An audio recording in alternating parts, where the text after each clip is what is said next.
முழு மகாபாரதம் தமிழில். இதனை மொழிபெயர்ப்பவர் அருள் செல்வ பேரரசன். தொடர்வது உத்தியோக பருவம் பகுதி 112. பகவத்யான பருவம் 41.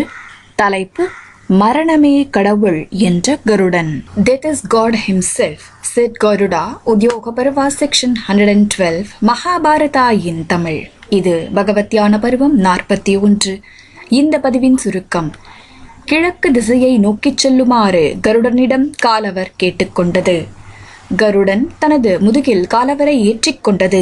கருடனின் வேகத்தை தாங்கிக் கொள்ள முடியாத காலவர் அதை கருடனிடம் சொன்னது. ரிஷபமலையில் ஓய்ந்து போகலாம் என்று கருடன் சொன்னது.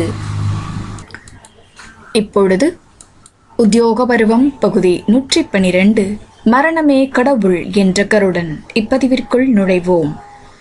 காலவர் கருடனிடம் சொன்னார். ஓ கருடா, பாம்புகளில் முதன்மையானோரை கொல்பவனே, ஓ அழகிய சிறகுகள் கொண்டவனே, ஓ வினதையின் மகனே கருடனே, ஓ தார்க்யா அதாவது தாக்ஷ்யா, தர்மத்தின் கண்கள் இரண்டும் எங்கு விழித்தனவோ அந்த கிழக்கு திசைக்கு என்னை சுமந்து செல்வாயாக. எங்கே தேவர்கள் எப்போதும் இருப்பார்கள் என்று நீ முதலில் சொன்னாயோ அந்த கிழக்கு திசைக்கு என்னை அழைத்துச் செல். உண்மையும் அறமும் அங்கே வசிக்கின்றன என்று நீ சொல்லியிருக்கிறாய். தேவர்கள் அனைவரையும் நான் சந்திக்க விரும்புகிறேன். எனவே அருணனின் தம்பியே கருடா, நான் தேவர்களை காணும் வகையில் என்னை அங்கே கிழக்கு திசைக்கு அழைத்துச் செல் என்றார் காலவர். நாரதர் துரியோதனிடம் தொடர்ந்தார். இப்படி சொல்லப்பட்ட வினதையின் மகன் கருடன் அந்த அந்தணரிடம் அதாவது காலவரிடம் சொன்னான். என் முதுகில் ஏறுவாயாக என்றான். பிறகு காலவ முனிவர் கருடனின் முதுகில் ஏறினார். காலவர் கருடனிடம் சொன்னார். ஓ பாம்புகளை உண்பவனே கருடா, நீ பறந்து செல்கையில் 1000 கதிர்களை கொண்டவனும் நாள் படைப்பனுமான சூரியன் காலை வேளையில் இருப்பதை போன்ற அழகுடன் இருக்கிறாய். ஓ விண்ணதிகாரியே கருடா, உனது சிறகடிப்பால் உண்டான புயல் காற்றில் மரங்களே உடைந்து உனது பாதையில் தொடரும் அளவுக்கு உனது வேகம் பெரியதாக இருக்கிறது. ஓ வானவாசியே கருடா, உனது சிறகுகளால் உண்டான புயலை கொண்டு கடல்களில் இருக்கும் நீர் மலைகள் காடுகளுடன் கூடிய பூமியையே இடித்து விடுவாய் போலிருக்கிறது. உண்மையில் உனது சிறகுகளின் அசைவால் உண்டான பெருங்காற்று மீன்கள், பாம்புகள் மற்றும் முதலைகள் நிரம்பிய கடல் நீரை ஆகாயத்தின் மத்திய பகுதி வரை தொடர்ந்து எழுப்பிக் கொண்டிருக்கிறது.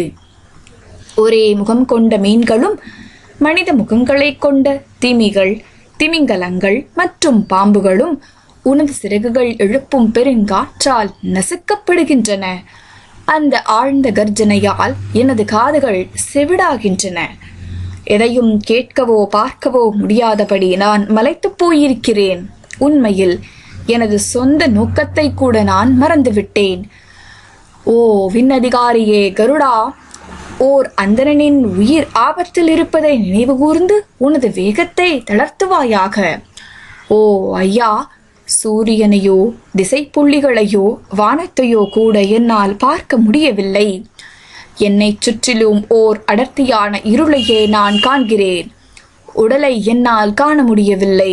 ஓ முட்டையிடும் இனத்தவனே கருடா, ஒளிமிக்க 2 இரத்தினங்களைப் போல ஒளிரும் உனது கண்கள் 2 மட்டுமே நான் காண்கிறேன்.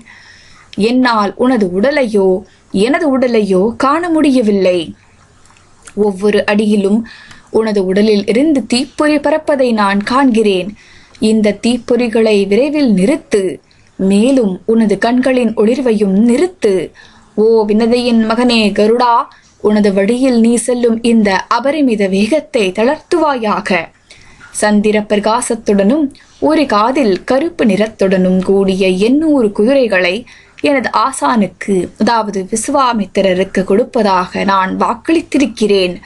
ஓ முட்டையிடும் இனத்தோனே கருடா, எனது வாக்குறுதியை நிறைவேற்றும் எந்த வழியையும் நான் காணவில்லை. ஆனால் ஒரு வழியை என்னால் காண முடிகிறது. அது எனது உயிரை விடுவதுதான். எனக்கு சுயமாக எந்த செல்வமும் இல்லை. செல்வமிக்க எந்த நண்பரும் எனக்கு கிடையாது. மேலும் அபரிமிதமான செல்வத்தாலும் எனது நோக்கத்தை அடைய துணை நிற்க முடியாது என்றார் காலவர். நாரதர் துரியோதனனிடம் தொடர்ந்தார். இதையும் இன்னும் பிற சோகமான வார்த்தைகளையும் சொன்ன காலவரிடம் வினதையின் மகன் கருடன் தனது வேகத்தை குறைக்காமல் சிரித்துக்கொண்டே, ஓ மறுபிறப்பாள பிராமண முனிவா காலவா, உனது வாழ்வுக்கு ஒரு முடிவை ஏற்படுத்தி கொள்ள விரும்பும் உனக்கு சிறுமதியே இருக்கிறது. ஒருவனது முயற்சியால் அவனுக்கு மரணம் ஏற்படாது. உண்மையில் மரணமே கடவுள். உனது நோக்கத்தை இதற்கு முன் நீ எனக்கு ஏன் சொல்லவில்லை? இவை அனைத்தும் சாதிக்க பல அற்புத வழிகள் இருக்கின்றன. இங்கே கடலின் அருகே ரிஷபம் என்று அழைக்கப்படும் ஒரு மலை இருக்கிறது. அங்கே சிறிது நேரம் நாம் ஓய்வெடுப்போம்.